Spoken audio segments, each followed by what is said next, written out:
El presidente Andrés Manuel López Obrador arrancó con un programa Juntos por la Paz. Un programa estratégico que se enfocará en la prevención, capacitación, tratamiento y rehabilitación para combatir las adicciones. Al presentarlo, el presidente aseguró que nunca más se le dará la espalda a los jóvenes y se les abrazará para evitar que sean enganchados por los grupos criminales.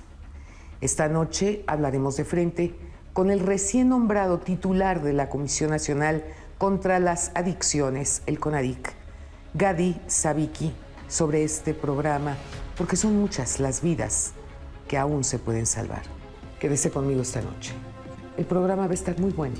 Esto es Frente a Frente, periodismo con responsabilidad. Comenzamos. Gadi, es un gusto estar aquí contigo, sobre todo al percatarme del tamaño de responsabilidad que acaban de poner en tus manos. Hay una serie de cargos que pueden parecer muy atractivos, en donde te puedes lucir de manera importante. Y sin embargo, de manera en particular, estamos hablando de vidas humanas. Estamos hablando de jóvenes, de adultos, porque desde luego las adicciones no son única y exclusivamente la adicción a la marihuana, a la cocaína, a los inhalantes o a las sustancias que se inyectan, sino que hay todo tipo de adicciones, sin lugar a dudas. Y, por ejemplo, comentábamos antes de dar inicio a este programa que hay muchas personas de los 40 en adelante que tienen una gran adicción también, por ejemplo, a los somníferos. Es decir, todas son adicciones de alguna manera o de otra. Gracias por estar conmigo esta noche. Gracias por tu interés y un saludo a ti y a todo tu auditorio. Y en el caso concreto, a pesar de todo el esfuerzo que se ha hecho en el tema de adicciones, desgraciadamente en el país el número sigue creciendo. Efectivamente, este es un fenómeno no nada más privativo de México, Correcto, sino que en la mayor parte del mundo vemos que hay una tendencia hacia el agravamiento de la mayoría de las sustancias que se consumen y de todos los fenómenos que se van sucediendo alrededor de ellas, ¿no? En ese sentido, en genérico, te diría que la responsabilidad que he asumido se caracteriza pues, por uno de los objetivos y los pendientes más importantes de la medicina y del gobierno para con la sociedad, que es el atender su salud mental y sus necesidades que finalmente no son cubiertas y deparan en un mayor riesgo para consumir sustancias, involucrarse en el narcotráfico y toda la otra gama de situaciones paralelas a ello, ¿no? En ese sentido es una gran responsabilidad porque, como lo has dicho, llevamos varios sexenios en donde vemos más de lo mismo, pero en esta oportunidad yo he visto en el presidente de la República, en el secretario Alcocer, en la Secretaría de Salud en general, una disposición y una energía interesante, innovadora para efectuar un cambio y de verdad tratar de hacer las cosas de manera distinta.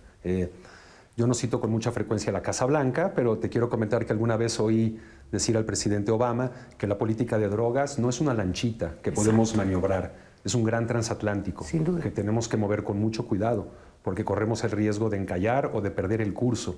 Entonces, no hay que demeritar el esfuerzo que han hecho mis colegas previamente, el esfuerzo de las instituciones, pero en este momento de verdad queremos efectuar un cambio. Queremos que el eje del prohibicionismo se incline más hacia los derechos humanos y la atención a las necesidades de la población y de las personas con problemas adictivos. Y queremos de manera muy especial iniciar por aportar hacia los niños, hacia los jóvenes, los adolescentes, que son el blanco más importante de la estrategia, no el único, pero sí el más sobresaliente, a sembrar en ellos una semilla para que piensen distinto sobre la sociedad en la que vivimos, sobre por qué tenemos estos problemas, cómo podemos salir de ellos, cómo podemos cada uno de nosotros como ciudadanos aportar para esta gran solución.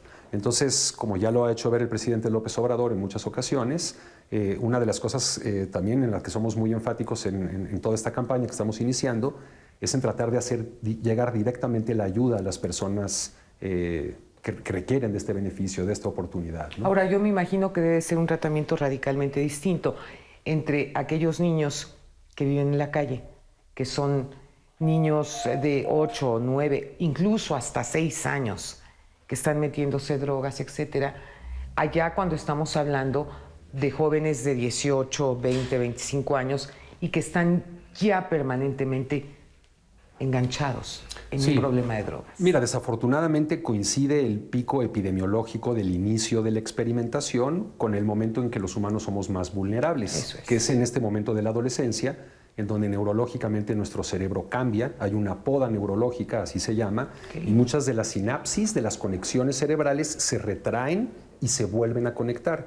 Por eso los adolescentes pues parecen un poco como inciertos y confundidos. Bueno, hasta la misma palabra lo dice, adolecen. Adolecen, exactamente. Claro.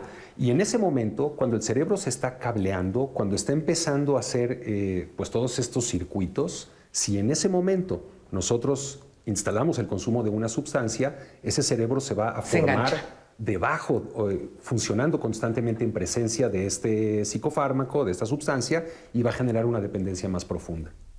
¿Qué es lo que puede provocar en un ser humano una mayor adicción? Porque me parece, después de toda la investigación que se ha hecho a nivel mundial sobre el uso de la marihuana, sobre todo desde el punto de vista médico, que tiene una gran cantidad de bondades. Sí, todo el asunto relativo a la cannabis, a lo que está sucediendo no solo en México, sino en todo el mundo, Sí, estos claro. cambios de paradigma y esta avalancha de información médica y básica de neurociencias que estamos obteniendo a través de la investigación de la planta y de nuestro propio sistema cannabinoide, porque todos los seres humanos tenemos un sistema cannabinoide endógeno con el que nacemos, es una situación muy peculiar.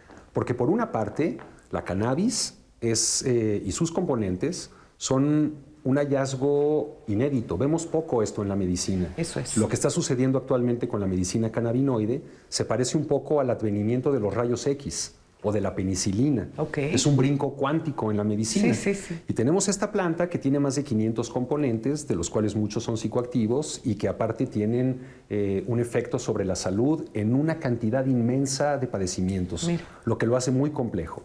Al mismo tiempo, existe otro capítulo, que es el uso no médico de la cannabis. Correcto, el recreacional que Así lo llaman. se le llama, ¿no? pero ese es un mal nombre, Lolita, porque pareciera como que la gente que consume cannabis lo hace nada más para jugar, como en una cuestión de diversión. Exacto. Y probablemente haya muchos usos legítimos de la cannabis para meditar o para tener relaciones sexuales o para inspirarse o dar caminatas o Que para de hacer hecho yoga. me explicaban a mí en Estados Unidos algo interesante, porque yo fui a comprar una pomada, me operaron del hombro y entonces me dijeron, cuando fui a comprar esa pomada, me dijeron que hay marihuana que lo que hace es como un upper que te levanta y otro que te baja, que te tranquiliza. Yo no sabía eso.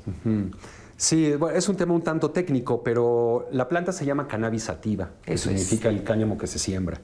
Y hay dos variedades principales. Una se llama índica y otra se llama sativa. Ok. Aparentemente una de ellas, la índica, tiene un efecto más de tipo sedante. Eso es. Y la sativa tiene un efecto de tipo un poco más euforizante. Bien. La verdad es de que la mayoría de las plantas son híbridas, es difícil encontrar una que sea pura, pero lo que es importante mencionar es que para este grupo de usuarios, que la mejor manera de llamarles son usuarios adultos, Eso es. porque es muy importante mantener a la población joven alejada del consumo de la marihuana. La cannabis, hasta que el cerebro termina de rearreglarse, como te lo mencionaba yo, Correcto. de reconectarse, es una droga bastante peligrosa. Mira. Los jóvenes, los adolescentes que empiezan tempranamente a fumar, incrementan su riesgo de usar otras drogas, de desertar a la escuela, de tener embarazos no deseados, de tener síntomas psicóticos, que es algo muy delicado. Sí. Cuando se empieza después de los 24 o 22 años, la nocividad de la planta disminuye muy notoriamente. Debemos de decir que si bien es cierto que comparativamente con otras sustancias es relativamente menos nociva, también la cannabis, utilizada de una manera inadecuada, y especialmente en algunas de las presentaciones tan potentes que existen en el mercado el día de hoy, sí puede generar un riesgo a la salud pública y tiene que ser una sustancia controlada por el Estado. Y bueno, desde algún lugar de Europa vamos directamente con José Luis Belmar y una mujer en la historia. Dora Russell fue muchísimo más que la segunda de las 4 esposas que tuvo Bertrand Russell. Ella fue una mujer liberada con puntos de vista muy avanzados sobre los derechos de las mujeres y un enfoque poco convencional sobre la sexualidad. En 1920 se fue sola a Rusia y se impresionó profundamente al ver en el régimen bolchevique, una visión de la manufactura de una futura civilización. Se convirtió en una inquebrantable admiradora y defensora del comunismo en Rusia y vio como misión contribuir en algo a lograr la paz entre Oriente y Occidente. En 1932, Bertrand Russell terminó el matrimonio. El divorcio fue en contra del deseo de Dora, quien en su libro En defensa de los niños, publicado en 1932, asegura que los niños, al igual que las mujeres y el proletariado, son las clases oprimidas. La frase revela claramente la interconectividad de sus ideas sobre el feminismo. Desde Europa, José Luis Belmar presentó para Frente a Frente a una mujer en la historia, Dora Russell. Dentro de la gama de las adicciones, pues por supuesto existen cualquier cantidad de sustancias, pero uno de los mercados, por llamarlo de alguna manera, sobre adicciones es el que consumen la gente ya a partir de algunos conozco yo hasta de 30 años en adelante, con las pastillas para dormir, que ciertamente es una adicción muy, muy importante.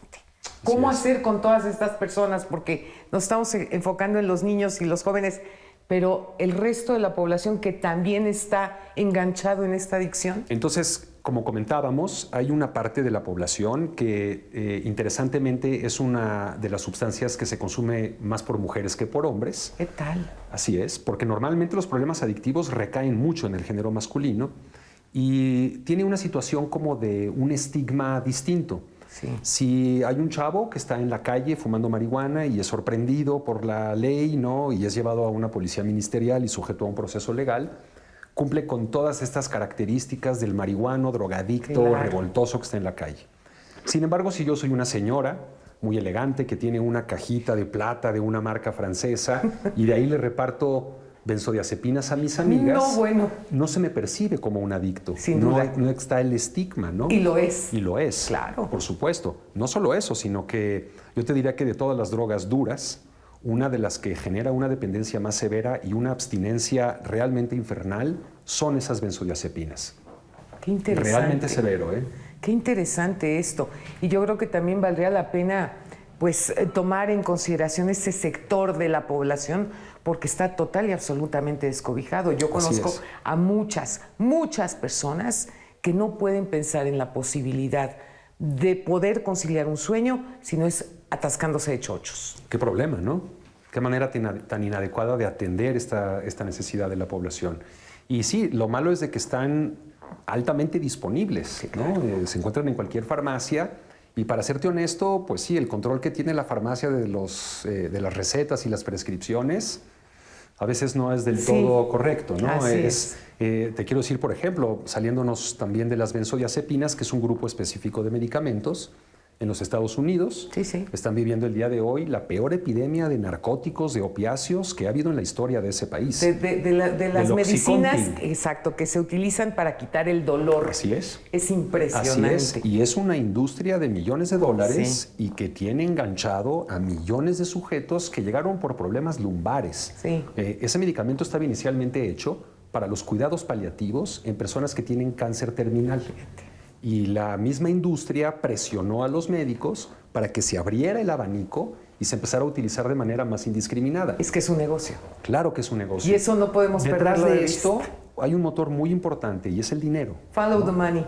Follow the money. Ahí está.